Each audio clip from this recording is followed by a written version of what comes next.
Magpapakamatay ka na ba? Putang ina mo, nakabuntis kang hayop ka.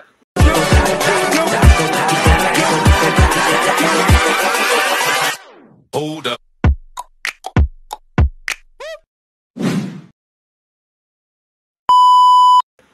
What's up guys? For today's video, magpa-prank call tayo ng mga personalidad ng mga persons. Kunwari, nakabuntis ako. Kunwari, nakabuntis ako. Tapos titignan natin kung ano yung reaction nila. Yan, habang sira pa yung camera ko, ito siya. Yan, habang sira pa yung camera ko. Puro prank muna yung gagawin natin. Without further ado, let's start. Yan, try natin si Jewel. Bagong presidente. Kinakabahan ako. Ano umpisan mo? Jewel. Hindi. Huwag kang magugulat. May sasabihin ako. Huwag magugulat May sasabihin sana ako. Tawagan na natin.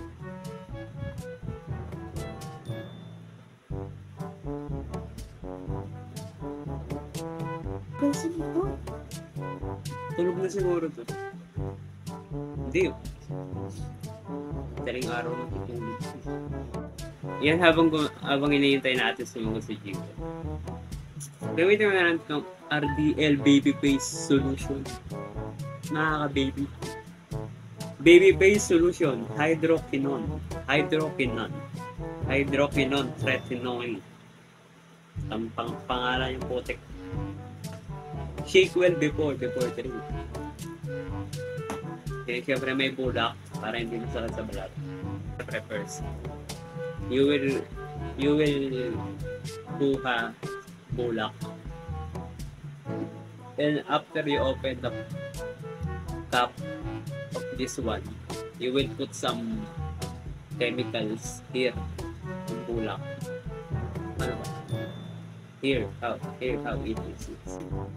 You will put it in your face to become a baby. Oh my gosh. Yan. You will start with your forehead, and please don't put it on your eyebrows because it will ruin your eyebrows. Just be safe. To your nose. Down on your nose. Yeah, ginagamit to ng mga baby. Ay, hindi. Ginagamit to ng mga gustong maging baby. After that, you trash it to the can. And that's it. Bilang ka na mga 1 minute, magiging baby na ulit yung face. Bye. Naman RDL number 3. 3 ba? RDL number 3. Oo, 3. Afternoon 2, tapos sunod 1. Algebra. May update, wala pa rin paramdam si Jewel. Hanap muna tayo ng pwede. Wait. Si Ronwald. Malakas tama na ito. Ronwald. Tawagan ko na. Nagsasagot, perfect ko. Sino nagsasagot? Pag sila may kailangan, isang tao lang, sumasagot agad ako, tapos pag sila, oh my gosh, pakabagal mo sumagot. Nagsin si Ronald, nagsin. Ang ganda-ganda ta. Nagsin ng BF. Narinig mo. Bakit? Tawag ako. Magaling ito makaramdam pag pinaprank ko. Pero tingnan natin. Pre, may ginagawa ka ba? Magpapakamatay ka na ba? Ha? Magpapakamatay ka na? Hindi. May Wala ginagawa. naman, bakit? Wala. Gusto mo ba ako makausap? Oo, kaya nga ako tumawag eh. O, anong problema? Tara dito. Hindi, lang. Call na lang. Bakit ang call? Hindi, okay lang yun. Parang mas komportable kasi ako pag sa call. Ano bang meron, no? Kamay ngayon, atin lang to Ano na? Kamaingay. Tahimik lang naman ako, di naman ako umuungol. Baliw. Hindi nga. Huwag mo yung pagkakalat. Huwag mo yung pagkakalat muna. Ano nga? Sasabihin ko, di ba magkakasama tayo kahapon? Tapos, Sasabihin ko dapat kaso naiya ako. so bakit? Para naman kaming luma sa mata mo. Eh kahit na, naiya pa din ako. Sabihin mo na, maglatag ka. Eh kinakabahan nga ako eh. Bakit ka kinakabahan? Buntis ka ba? Hindi ako. Pero ano, Utang ina mo, nakabuntis kang hayop ka.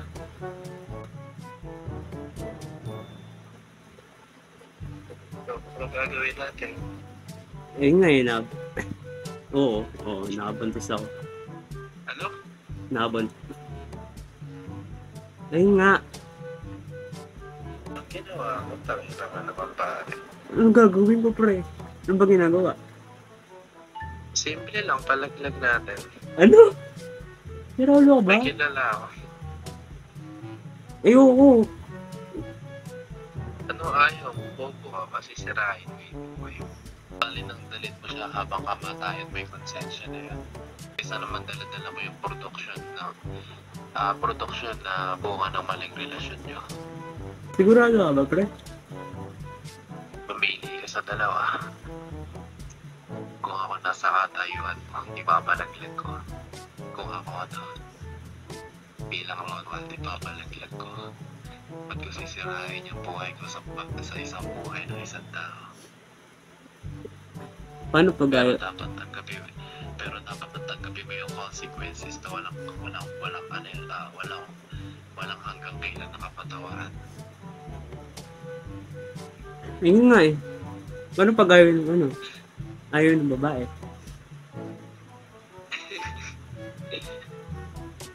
Teka, napapatayo ako eh. Gusto ko lumabas. Huwag na, diyan ka na lang. Baka makarinig pa yun ba?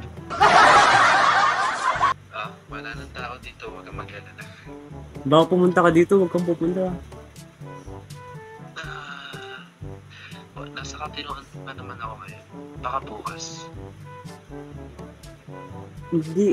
Ayun pre, ano ba gusto mong iharap ko sa'yo? Isang matino ba o isang Ronwald na sa Matino. yung matino?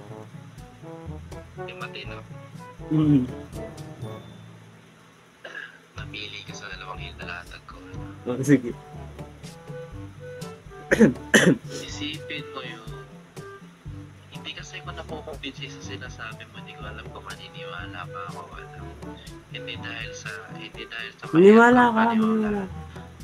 Ako kasi, teka lang, manahimik ako na. Ako kasi yung tipo ng tao na hindi na ako kumbinsi sa isang sagot na isang tao eh.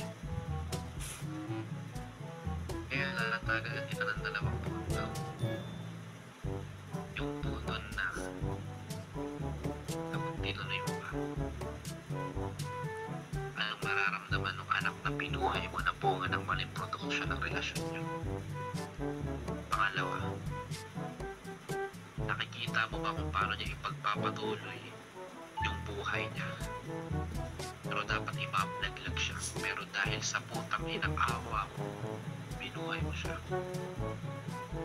Ang mararamdaman ng bata na yun, tangina ipapalaglag pala ako tapat ng tatay ko. Pero dahil sa putang inang awa niya, binuhay niya ako. Nasahin kita ngayong gabi. Ano nga ba? Naghahalo-halo yung emosyon mo eh. Pinaka-the best na payo. Kung gustong buhayin ng babae, buhayin niyo. Kapag ayaw ng babae, buhayin mo. Gets mo ako? Kung gusto ng babae, buhayin niyo. Kapag ayaw ng babae, buhayin mo. Ano? Bakit? Pinapalaglag mo tapos bubuhayin ko? Ano? Sabi mo palaglag ko, tapos ngayon bubuhayin ko pag ayaw ng babae. Eh ano ba pinili mo? Sabi mo matinong sagot. Oo nga.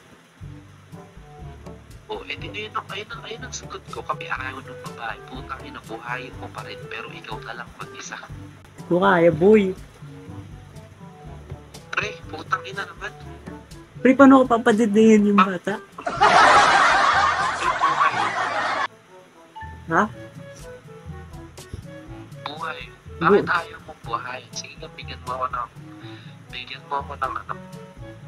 Bigyan ka ng anak? Bigyan mo ako ng dahilan kung ba tayo magbahay. Ah. Baliw. Nag-aaral ka ba? Oo, unang-una nag-aaral. Oh, tapos Wala ka pang pera. wala pa. Wala pang madami. Meron, pero wala pang pambuhay. Diba? Wala kang trabaho. Wala akong trabaho. Tapos yung mga magulang ko, paano ko sasabihin sa magulang ko? Kung mahal mo buhay mo, Hmm, anong dapat mong gawin?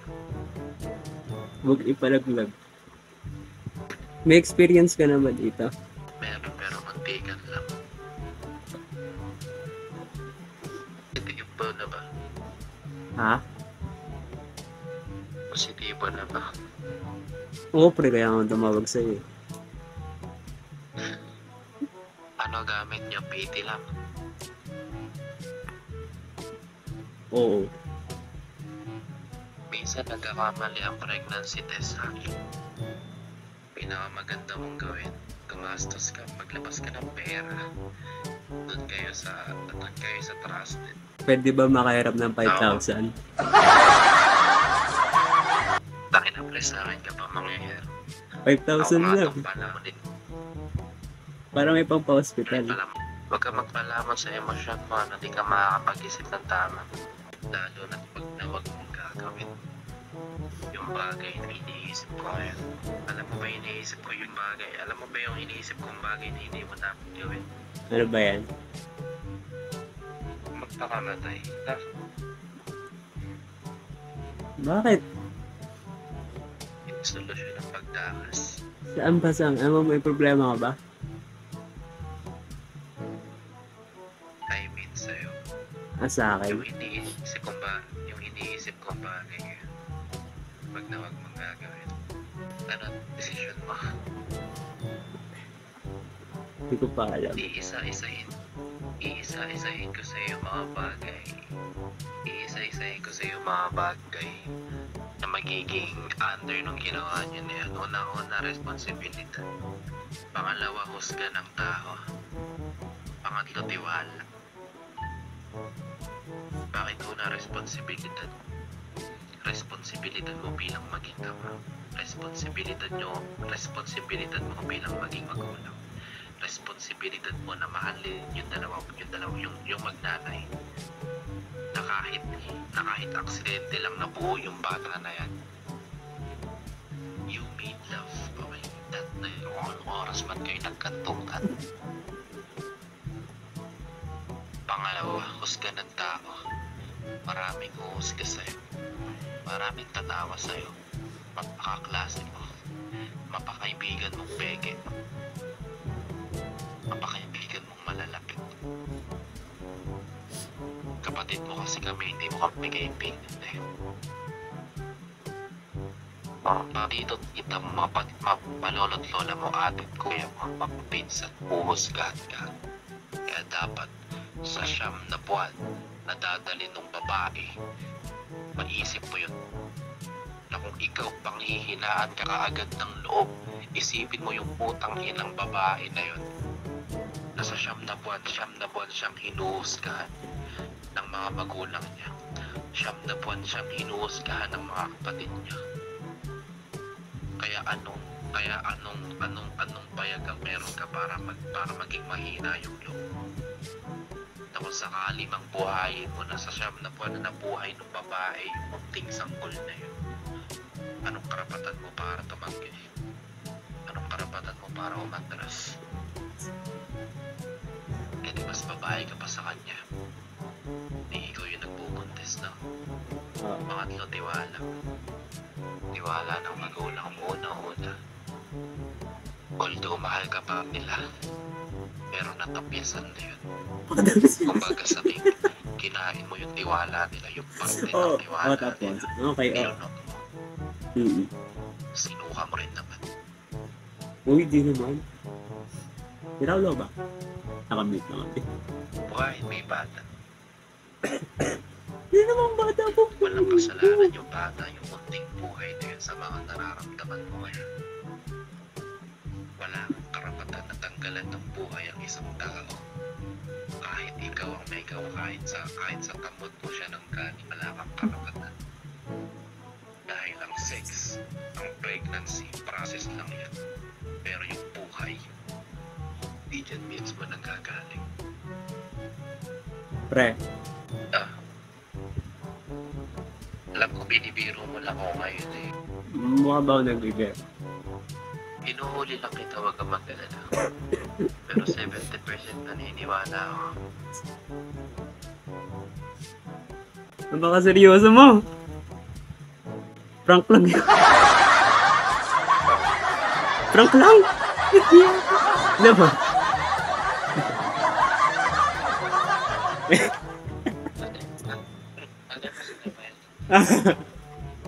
Prank lang yun. Unang niya ka dahil mo sinasabi. Thank you. At least alam ko pag nagkatotoo, di ba? Maganda yan, pagpatuloy mo. Pwede na ba? Saktuhan lang, pero di ka rin nakakumbinsi ito. Ano ba yan?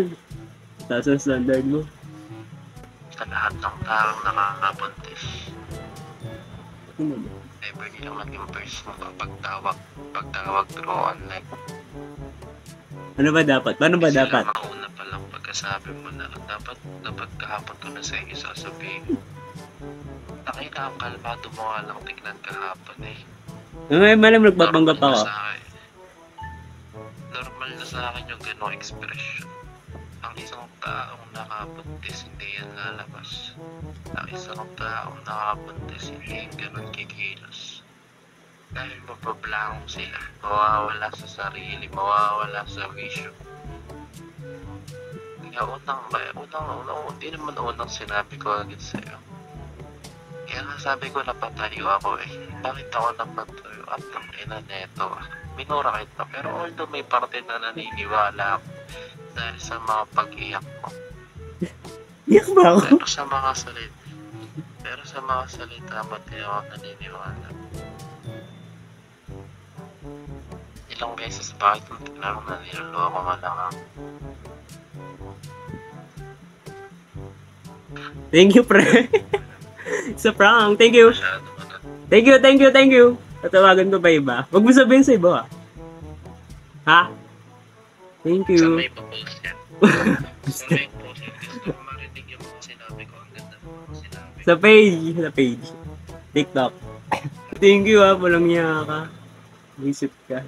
Ganda. Napusog ka ba sa mga word mo? Ano sa mga words of Words of wisdom mo? Yes. Grabe. Parang ayaw ko namang buntis ng tao. Napakabait mo lang pala. Kahit palang para kang demonyo naman, may kabaitan ka pa dun sa... Bye-bye. Galing ko magsalita na. Bye-bye. Thank you. Bye-bye ka na. Bye-bye. Putang ipintahin ako. Yan. Una pa lang. Nakapaniwala naman natin siya kahit ba paano. This is our